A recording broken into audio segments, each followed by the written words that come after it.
Bom dia a todos, bom dia a todas. Fernando acabou de chegar. Fernando, mal abri, já entrou Fernando.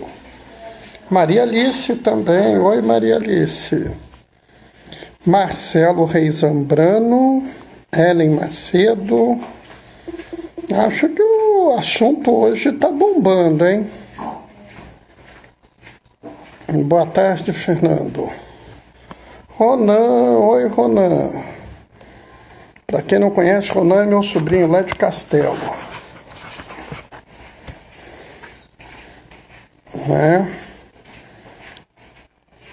Entrou mais alguém aqui, Vanderli, acho que é Vanderli Veríssimo. Oi Vanderli, seja bem-vindo aqui à live.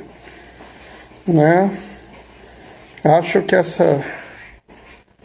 meu título foi provocativo, meu título, Antônio e Adriano entraram. Aloísio, oi Aloísio. Aloísio, meu colega de diaconato, está aí também,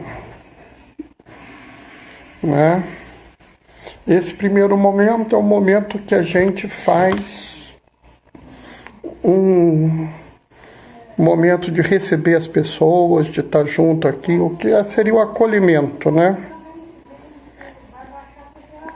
Depois a gente tem a leitura do Evangelho, aí eu faço uma fala, uma homilia, uma reflexão, como vocês quiserem,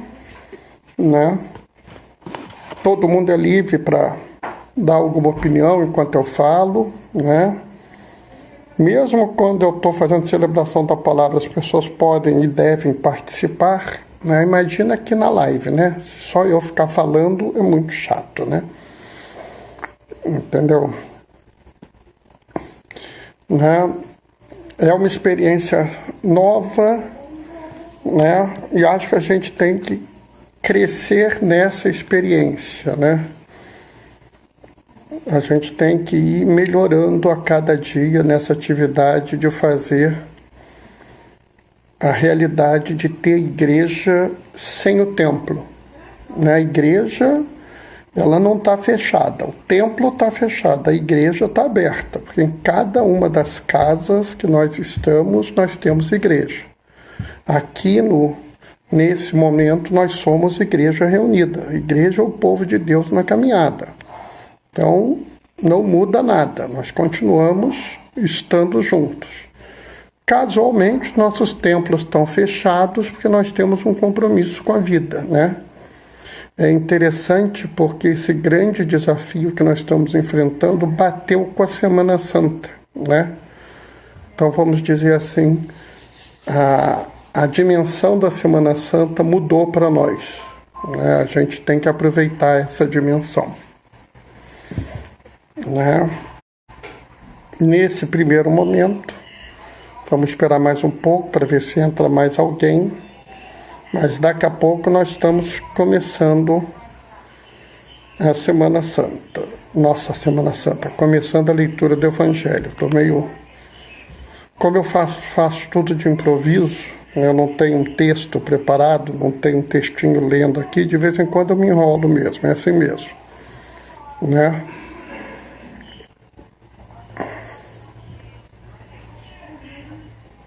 Bom, vamos começar a leitura do Evangelho. Porque o Evangelho hoje tem uma coisa que é provocativo. Um detalhe no Evangelho que talvez passe despercebido das pessoas. Lizie entrou, Martim entrou. Oi, Lizie, tudo bem? Então, vamos começar essa leitura, Como eu disse, tem uma pegadinha nesse Evangelho que muita gente talvez nunca tenha se questionado, percebido, mas ela para mim tem um valor muito interessante, sabe? E é por isso que eu trabalhei a minha fala, né? Pão e perdão, né? Vamos à leitura do Evangelho, então, tá? Vamos nós. Proclamação do Evangelho de Jesus Cristo segundo João.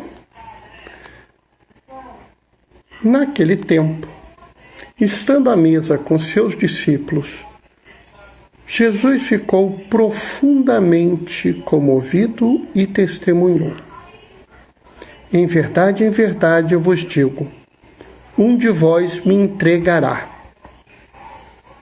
Desconcertados, os discípulos olhavam uns para os outros, pois não sabiam de quem Jesus estava falando.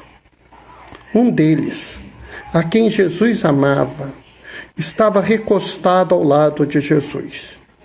Simão Pedro fez-lhe um sinal para que ele procurasse saber de quem Jesus estava falando.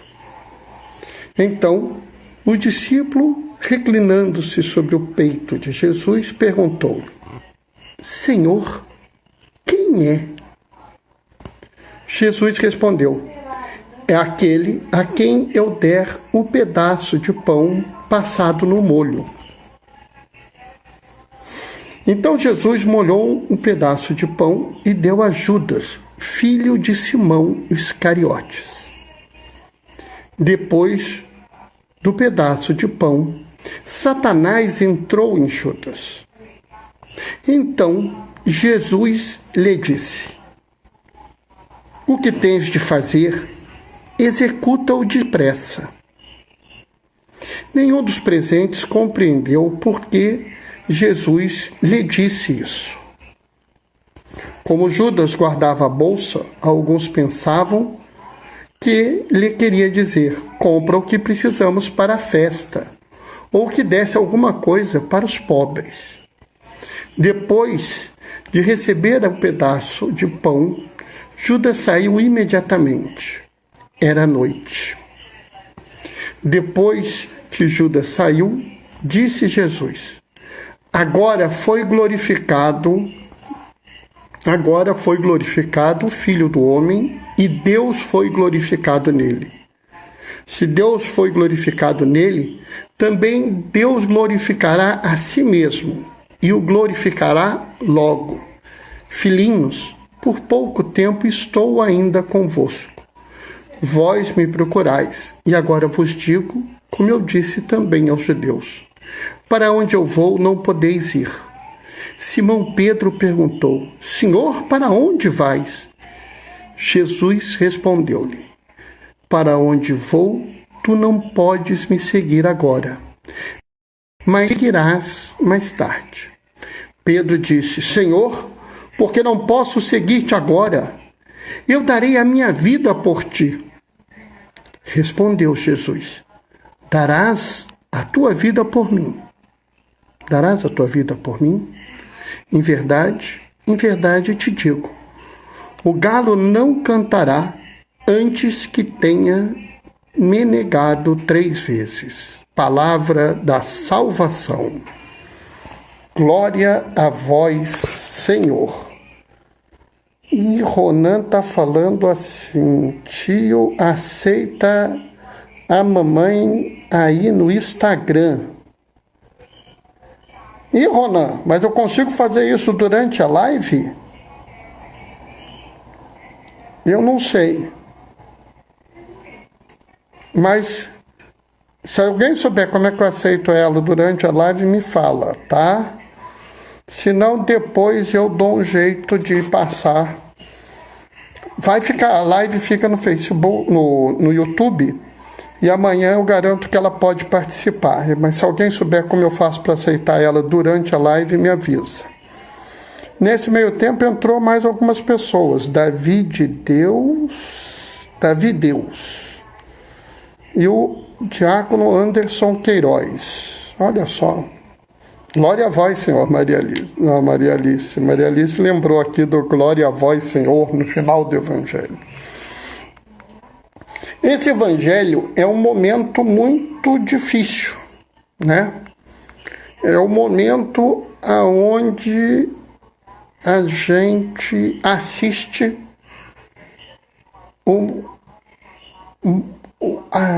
como eu vou dizer, assiste a consumação da traição, né? Cristo sabe que vai ser traído. E ele não deixa nada escondido. Cristo não tem nada para esconder. Deus te abençoe, Anderson. Você me abençoa também, Anderson. Eu agradeço muito. Cristo sabia muito bem que ia ser traído. Ele tinha ciência disso.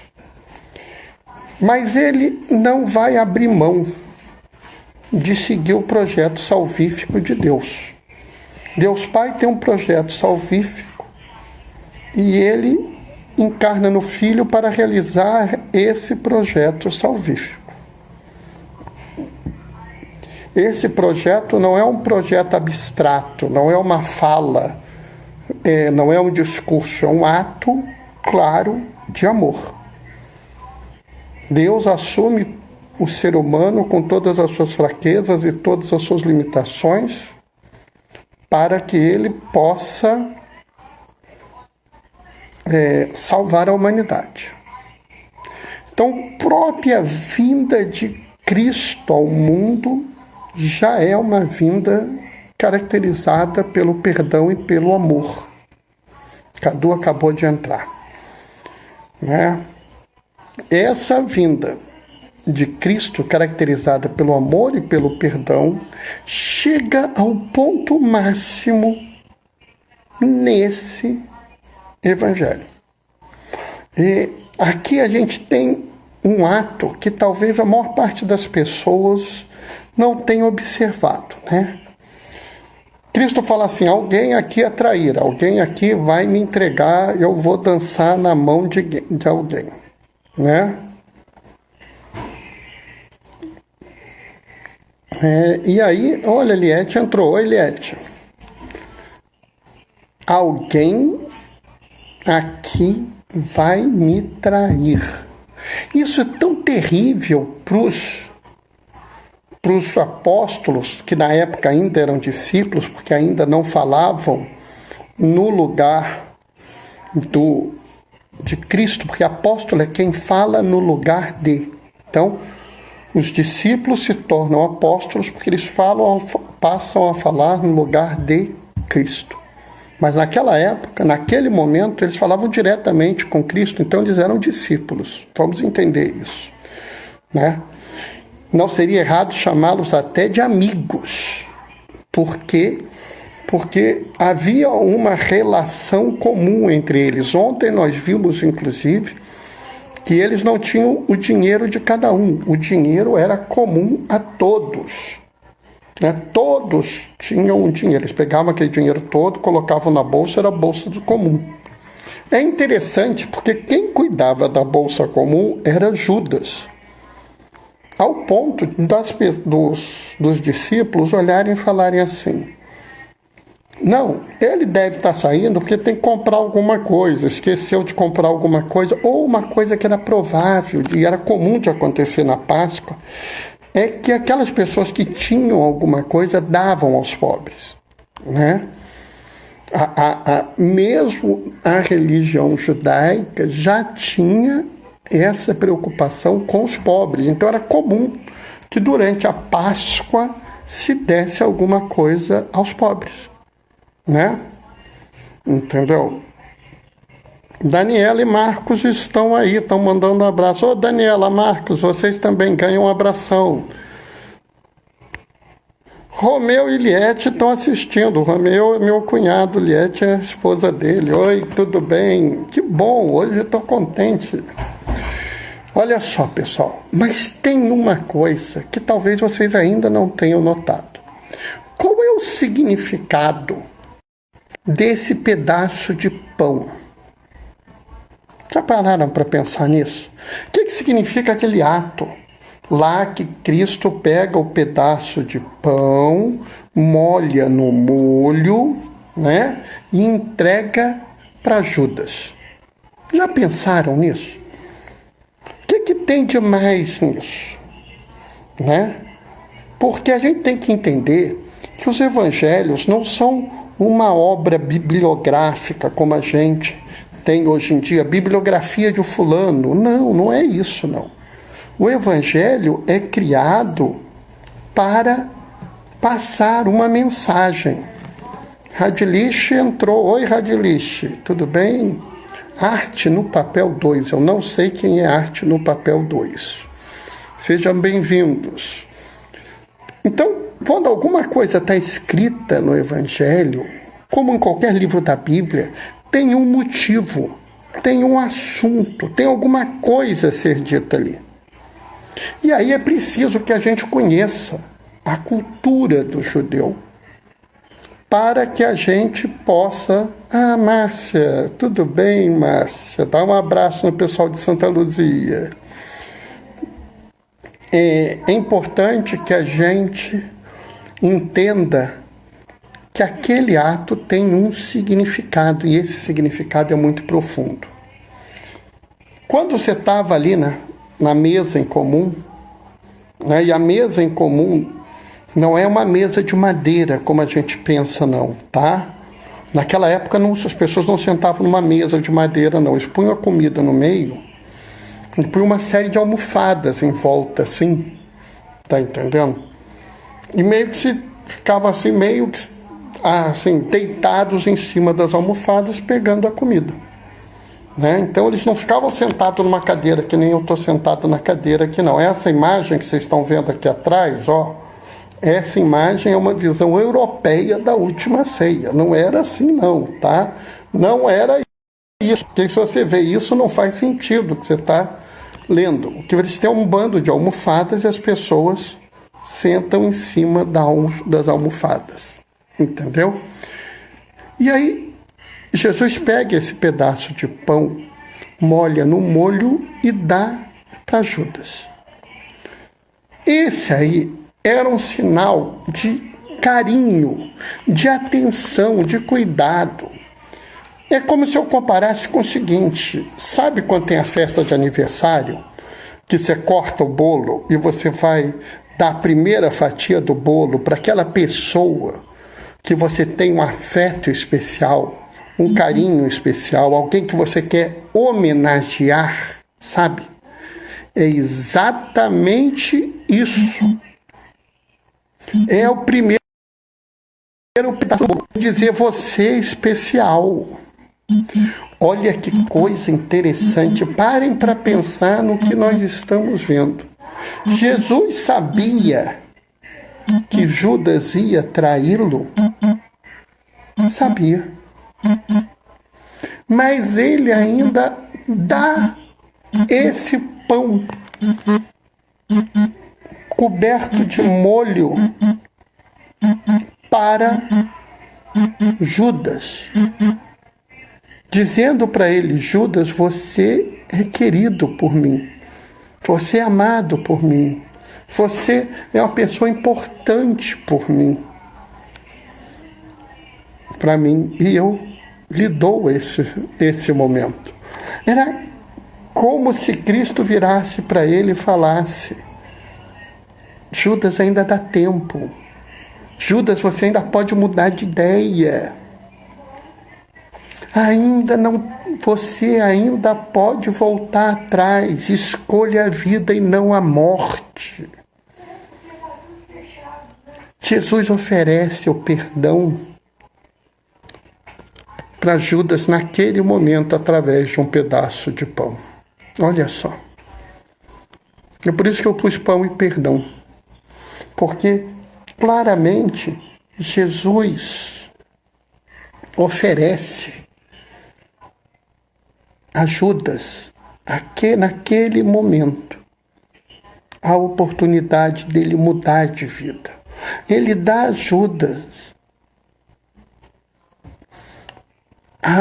tudo necessário para que Judas mude a vida dele.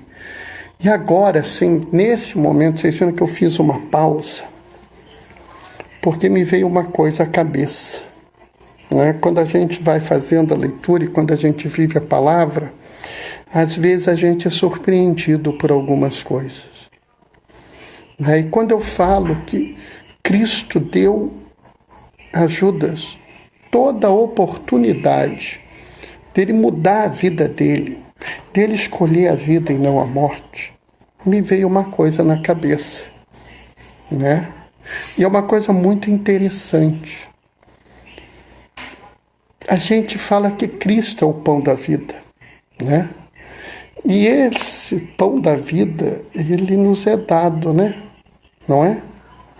Estava pensando agora, a Eucaristia é também um pão, né? É um pão que se transforma em corpo, o vinho se transforma em sangue, mas é também um pão embebido, né? E aí, eu estou meio assim porque tá mudando as coisas na minha cabeça, tá? E aí, alguma coisa a mais surge nesse momento desse pão e desse perdão, porque se a gente pensar bem, ele oferece a Judas toda a possibilidade de salvação para ele. Judas está aqui, né? Nesse pão embebido está a escolha para você escolher a vida. Você pode mudar a sua forma de pensar, a sua forma de viver. Está na hora de você escolher o que você vai fazer, se você vai escolher a morte ou vai escolher a vida. Quase que dá para ouvir Cristo falando assim: escolhe, pois, a vida, né? E assim, como é profundo a gente entender que mesmo naquele momento onde ele já sabia que seria traído, onde ele já sabia de todo o sofrimento que ele seria exposto, toda a humilhação, ele ainda vai atrás de buscar a vida para aquele que ia traí-lo. Né? Quando você oferece a possibilidade de mudar totalmente a vida daquele que vai traí-lo e vai levá-lo à morte, é um ato de amor, é um ato de perdão profundo. E isso é que nós devemos viver na nossa vida. Não adianta a gente dizer que a gente é católico, a gente é cristão, não adianta a gente dizer que é dedicado à comunhão, se a gente não tiver disposto a escolher a vida. E a vida em plenitude. E a vida em plenitude para todos. Todos. Vejam que Cristo não se preocupou e ofereceu a vida até aquele que queria matá-lo. Né? Então isso é importante, nós devemos pensar a vida até para aqueles que nos desejam mal. Porque Cristo fez isso, não é porque nós somos bons, não, é porque Ele nos ensinou isso. E se nós desejamos a vida até para quem nos quer mal, imagina aqueles que nos querem bem, ou aqueles que sequer nos conhecem, mas precisam de nós. Por isso, pessoal, é que eu tenho falado tanto da necessidade da gente se doar um pouco, hoje mais do que nunca. Hoje mais do que nunca a gente deve se dedicar um pouco mais a cada um, né? Nós sabemos que estamos vivendo um tempo difícil, um tempo de angústia e sofrimento. Nós temos algumas pessoas que estão em casa, como eu estou em casa, né? Isolado porque eu estou no grupo de risco. Eu estou aqui em casa. Eu não estou sozinho, né? Eu estou isolado sim, mas sozinho não. Eu vivo falando isso. Vocês estão aqui, estamos até dividindo a palavra nesse momento, né? Mas eu estou relativamente seguro. Será que estão todos seguros? As várias pessoas que hoje precisam trabalhar para o seu sustento. As várias pessoas que estão se dedicando, né, para manter a cada um de nós bem, né? Temos algumas dessas pessoas que estão ouvindo essa live, né? Essas pessoas, saibam que vocês estão nas minhas orações. Eu cuido de vocês na minha oração. E espero que vocês não precisem cuidar de mim. Tomara, né? É importante que eu lhes dê força da forma que eu posso, para que vocês tenham força para cuidar de cada um de nós. Existem aqueles que estão trabalhando, estão entregando as coisas, né? Nós vamos superar esse momento. Existem aqueles coitados que não têm outra opção a ficar na rua, porque sequer tem casa, né? Existem aqueles que moram em condições indignas e não vão conseguir se proteger como eu. Nós temos que escolher a vida, nós temos que brigar por cada um destes. Nós temos que ajudar uns aos outros a superar esse momento. A palavra é um conforto, é verdade, Cadu, a palavra é um conforto. Né? Saber que Deus está do lado é uma ajuda. Cadu está fazendo uma observação aqui. Nessas horas penso na importância da pastoral da saúde. Por várias vezes já recebi a equipe da pastoral no hospital. E entendo eles não poderem ir nesse período, mas seria de muita valia. Sabe, é interessante, eu vou falar com vocês que nós, né, eu faço parte da pastoral da saúde em nível diocesano. Estávamos agora conversando sobre isso, o desejo que a gente tem. E claro que a gente não pode expor o agente de pastoral da saúde à realidade de ir no hospital, porque é um risco muito grande. Mas nós teremos desejos, estamos tentando construir alguns planos para que os agentes de pastoral da saúde possam ir ao encontro das pessoas. Se eles não podem visitar os doentes, talvez que eles possam vamos dizer, se prontificar a conversar com pelo menos as famílias dos doentes, né? Nós estamos pensando nisso, tem uma grande discussão sobre isso nesse momento rodando na igreja. Nós estamos pensando a forma de fazer isso, ainda não temos uma forma feita, mas eu também acho que nesse momento é o momento de cada um doar um pouquinho, né? Como o próprio Jesus doou muito, né? Bem, o que eu tinha para falar até agora, a gente meio que já está na segunda parte, a parte onde as pessoas se dedicam, onde as pessoas dão suas opiniões e participam juntos disso, né? Eu acho que é importante que a gente una todas as nossas forças para superar isso, que um apoie o outro de alguma forma, né? Então, vamos juntos tocar o bonde, apoiar um ao outro, né?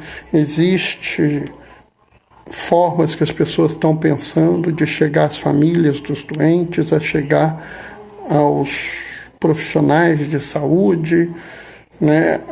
Aqueles que estão diretamente envolvidos, para que a gente possa levar uma palavra de conforto e de carinho. Mas eu acho que cada um de nós pode fazer alguma coisa, né? Cadu está pedindo para participar, é isso mesmo, Cadu? Vou pôr você aqui na live. Vamos lá. Entrar aí, vamos ver se ele entra. Se eu não fiz besteira, ele vai entrar, né? Entrou. Fala aí, Cadu. Primeira vez que eu participo também ao vivo assim, eu não sei muito como é que as coisas ficam. Eu estava ouvindo você falando sobre a pastoral da saúde, sobre, que até fiz uma colocação, né? Que a pastoral está analisando como participar desse momento. Eu acho, não sei, não tenho uma opinião formada sobre isso, mas eu vejo as pessoas procurando muito apoio psicológico nesse momento, tanto como paciente, tanto como familiar, tanto como profissional.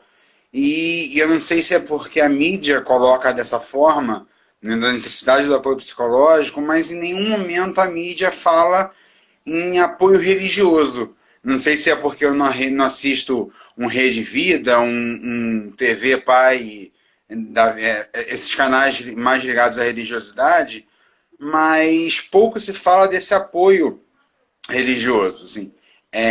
Eu tô aqui hoje eu tô de home office, mas estou no meu período no hospital. Sempre que dá, eu tento ouvir aqui a palavra, receber a bênção, de certa forma isso acalenta um pouco, né? Só que eu tenho colegas que estão no front de uma forma mais incisiva, né? De uma forma mais ativa, e, e eu não sei se é por falta de tempo, se é por falta de movimentação, se é por falta de interesse, mas não existe esse trabalho de paz espiritual para essas pessoas. Entendeu? Eu já vi, na verdade, eu já realizei, né, o batizado de alguns pacientes que vieram a falecer logo após o nascimento. E aí eu vejo, por exemplo, esses pacientes que estão, de certa forma, morrendo. E aí a gente vê, tipo, na Itália, às vezes o profissional da saúde liga por vídeo para o familiar para dar um último adeus. Será que é uma confissão? Será que é uma bênção? Será que sei lá, o que poderia ser feito nesses casos? Não sei, assim, estou devaneando mil informações que longe de mim de ter uma resposta para isso. Mas é interessante ter esse tipo de reflexão, né? De como a gente, profissional da saúde, que está no front, porque é uma batalha, né? Pode ter esse tipo, pode receber e pode levar esse tipo de apoio religioso. É interessante. Enquanto a gente estava conversando aqui, entraram umas pessoas. Entrou o Danilo, né? Você lembra dele? Lá da Sim, sim, JC. do grupo. Isso. Diego Diego Tuber. Tuber é um enfermeiro, trabalha comigo nas Olimpíadas. Fala, Diego. Ele entrou porque te viu aí. E também É, entrou a Fernanda aí agora há pouco, uma nutricionista que faz doutorado comigo. tá famoso já, Cadu. Olha só, pessoal, a gente está no meio da live aqui e a gente está discutindo essa questão da pastoral da saúde, né? A ideia, a gente teve que parar de fazer a visita por causa do risco que as pessoas sofriam de contaminação, né? Não dá para a gente expor o agente à contaminação, né? Algumas coisas estão sendo discutidas nesse momento pela diocese, né? Então, a gente está tentando pensar algumas coisas. Certamente, uma coisa que você colocou que eu acho interessante, né? Eu acho que talvez a gente pudesse tentar alguma coisa no sentido de, por exemplo, poder oferecer uma bênção. Teria que ser pelo telefone de alguém, porque não tem como a gente pôr um telefone no CTI. Mas a questão da confissão é uma coisa que a gente tem que prestar atenção, porque isso tem que ser dito. Talvez valha a pena até a gente lembrar as pessoas. Em uma situação onde você não pode ter acesso ao sacerdote, tá? E você tem um momento que você acha que precisa se confessar, a igreja permite a confissão direta. A igreja permite que você vire direto e fale com Deus. Senhor, meu pai amoroso, meu pai que me ama, eu sei que eu estou errado, eu sei que eu tenho cometido pecados, eu sei que eu errei nisso, naquilo e naquilo outro. Até não precisa enumerar os pecados, porque ele sabe muito bem quais são os nossos pecados. Com certeza. Né? E pedir perdão. Senhor, eu te peço perdão, Senhor, eu quero melhorar. Né? Como a gente estava lendo aqui, né? Jesus dá o pão com molho para Judas. O pedaço mais importante da refeição, ele dá a Judas. Se Judas tivesse olhado e falado assim, eu vou mudar a minha vida, eu não vou trair a Cristo, a ideia seria outra naquele momento. Tudo seria diferente. Então, nós podemos, num momento extremo como esse, nós recebemos esse pão com molho de Cristo.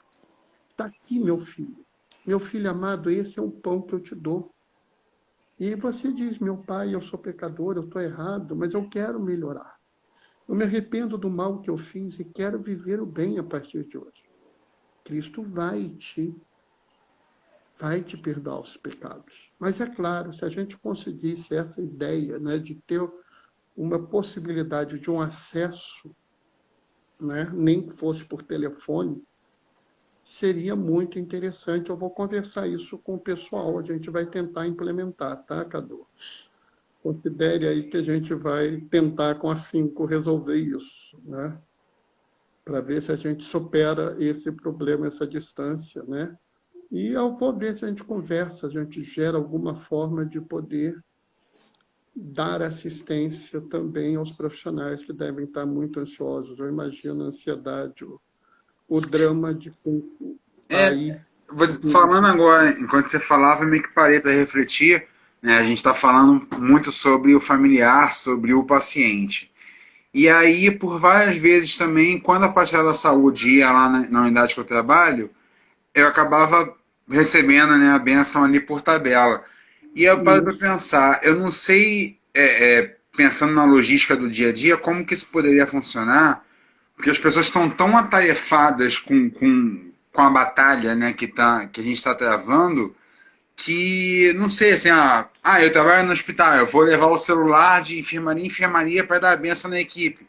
Ok, mas será que até que ponto a gente consegue dar um pause nessa guerra para poder, não sei, talvez só alguma intenção já valeria, aí eu não sei qual seria o respaldo religioso da coisa, né, porque hoje mesmo eu vi um post de uma médica que trabalha comigo, que é pediatra, e ela toda parlamentada, ela falando assim, gente, o tempo que eu levo para isso, e eu sou só pediatra. Imagina a galera que é clínico, que está aí nas UPAs, pegando a fila inteira pela frente.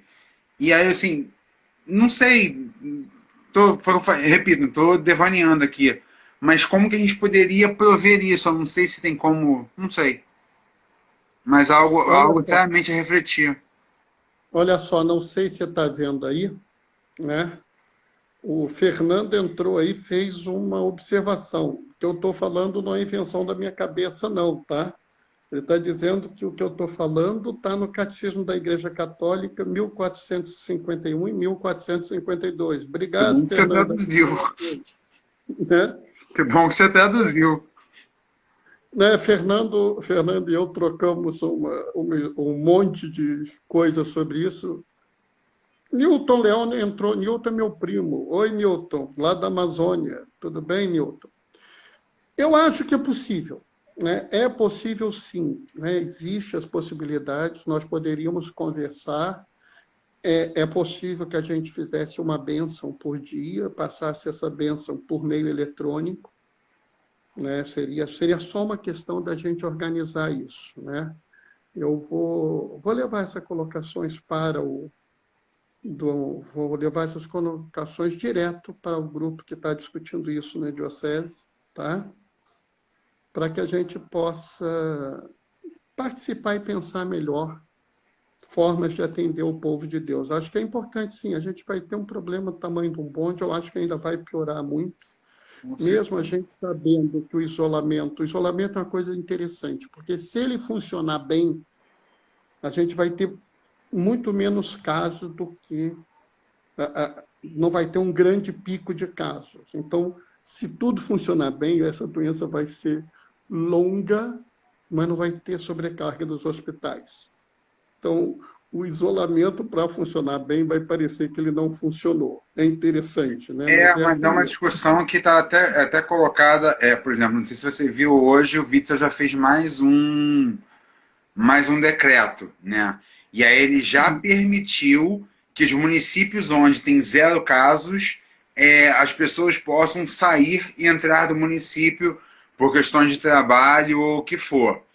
E aí isso me remete a uma reportagem que eu vi no Jornal Nacional da Vida, da Itália, que a Itália fez, me corrija se eu estiver errado, se alguém estiver assistindo aí souber, que a Itália fez 15 dias de isolamento total, e aí as pessoas estavam pirando, e aí autorizaram por um dia liberar as pessoas de irem na rua.